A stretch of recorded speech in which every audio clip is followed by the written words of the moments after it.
नमस्कार, मैं धर्मेंद्र कुमार प्रगति क्लासेस के YouTube चैनल में सभी का बहुत बहुत स्वागत। बात करेंगे प्रगति परीक्षा वर्दी वाला टेस्ट सीरीज क्रमांक 1। बहुत ही महत्वपूर्ण प्रश्न लिए गए हैं जो कि आगामी MP पुलिस का जो एग्ज़ाम है और MP SI का एग्ज़ाम है उससे रिलेटेड ये क्वेश्चन है। तो इसका व्याख्या सहित इसको दिखाएंगे। तो देख लेते हैं। सबसे पहला प्रश्न है, धूप के चश्मों की क्षमता कितनी होती है? तो धूप के चश्मों की क्षमता जो होती है ना वो 0 डायोप्टर होती है। और एक बार ये MPPSC में भी ये प्रश्न पूछ लिया था। तो हमेशा ध्यान रखना कि जो धूप का चश्मा है, धूप का चश्मा, इसका तो होगा 0 डायोप्टर, ठीक है। और जो उत्तल लेंस है, उत्तल लेंस, इसका होगा धनात्मक।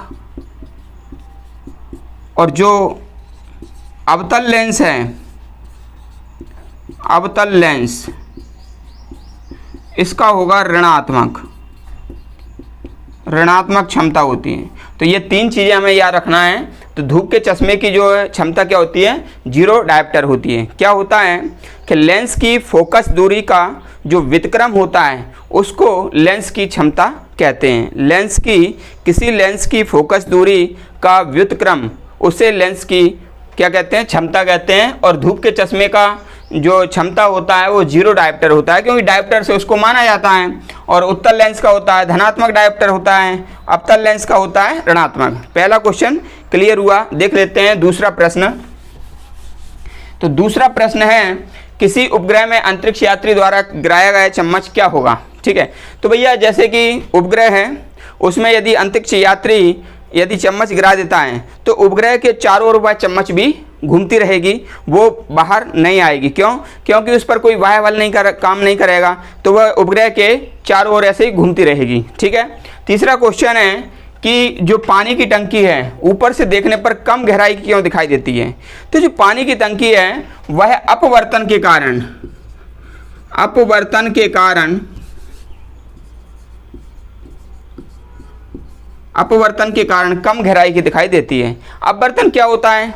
अपवर्तन वह होता है जब प्रकाश किन्हीं भी 2 माध्यम में गमन करता है तो दूसरे माध्यम में जब वो प्रवेश करेगा तो दूसरे माध्यम में क्या होगा? एक तो वेग और दूसरा होगा दिशा। दोनों में ही थोड़ा क्या हो जाएगा? परिवर्तन आएगा। वेग और दिशा में क्या आएगा? परिवर्तन आएगा। और इसी परिवर्तन के कारण जो पानी की टंकी है वह ऊपर से कम गहराई की दिखाई देती है। तो आपका ये तीसरा क्वेश्चन है कि ऊपर से देखने पर पानी की टंकी कम गहरी क्यों लगती है? वो अपवर्तन के कारण लगती है। और अपवर्तन किसको कहते हैं? जब प्रकाश 2 माध्यम में गमन करता है तो पहले माध्यम से क्रॉस होकर जब दूसरे में जाता है तो दूसरे माध्यम में उसकी जो वेग है और दिशा है वो परिवर्तन हो जाता है। इस चीज़ को कहते हैं अपवर्तन। क्या कहते हैं? अपवर्तन। प्रश्न नंबर तीसरा देख लेते हैं। तो प्रश्न नंबर तीसरा है, तीसरा तो हो गया। चौथा, लोहे की धातु में जंग लगने में क्या जरूरी है? ठीक है। तो लोहे की धातु यदि है तो एक तो इसमें क्या होना चाहिए? वायु के संपर्क में आना चाहिए और दूसरी नमी होना चाहिए, तो वह उसमें जंग लग जाएगी।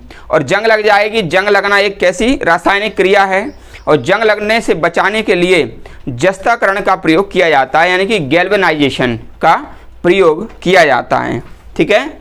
अगला देख लेते हैं प्रश्न नंबर 5। तो प्रश्न नंबर 5 है कि सूर्य की सतह पर हाइड्रोजन के अलावा बहुतायत में कौन सा तत्व पाया जाता है? तो भैया सूर्य का जो सतह है उसमें हाइड्रोजन पाया जाता है 71% और हीलियम पाया जाता है 27%, ठीक है ना। तो ये टोटल कितना हो गया? ये 98% हो गया भाई। तो 2 तत्व हैं ये, हाइड्रोजन हीलियम, दोनों 98% पाए जाते हैं।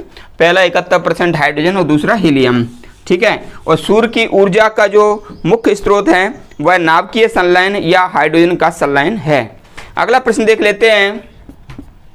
प्रश्न नंबर 6, स्टील में कठोरता लाने के लिए क्या मिलाते हैं? तो स्टील जो है ना, स्टील क्या है? मिश्र धातु है। और मिश्र धातु है इसलिए इसमें जो लोहा है और लोहा प्लस कार्बन से ये बना होता है, ठीक है ना। और कार्बन इसमें होता है 0.25 से 1.5% इसमें कार्बन रहता है। और इसमें कठोरता के लिए क्रोमियम मिलाया जाता है। क्या मिलाया जाता है? क्रोमियम मिलाया जाता है, जिससे कि ये कठोर हो जाता है और ये जो स्टील होता है वो उसमें जंग नहीं लगती है। अगला प्रश्न देख लेते हैं। तो अगला प्रश्न है, चाय की पत्ती में सबसे अधिक उद्दीपक क्या है? तो चाय की पत्ती में हमेशा ध्यान रखना, ये जो थीन हैं और टैनिन हैं, ये दो तत्व होते हैं, ये बहुत उत्तेजक होते हैं, ठीक है ना। और जो कॉफ़ी है उसमें कैफीन रहता है। अगला प्रश्न देख लेते हैं। तो अगला प्रश्न है, डीएनए का द्विसूत्री संरचना ये वाटसन और क्रिक ने दिया था। वाटसन प्लस क्रिक ने दिया था। अगला देख लेते हैं, मानव शरीर में सबसे लंबी अस्थि कौन सी है? तो सबसे लंबी अस्थि है उरु। उरु अस्थि है, ये जांग में पाई जाती है, ये सबसे लंबी अस्थि है उरु, ठीक है ना। अब इंसुलिन में कौन सा धातु होता है? ठीक है, तो इंसुलिन में कौन सा धातु होता है? इंसुलिन के अल्प स्त्रावण से क्या होता है? वो हो जाता है मधुमेह, यानी कि डायबिटीज़ मेलिटस, ठीक है।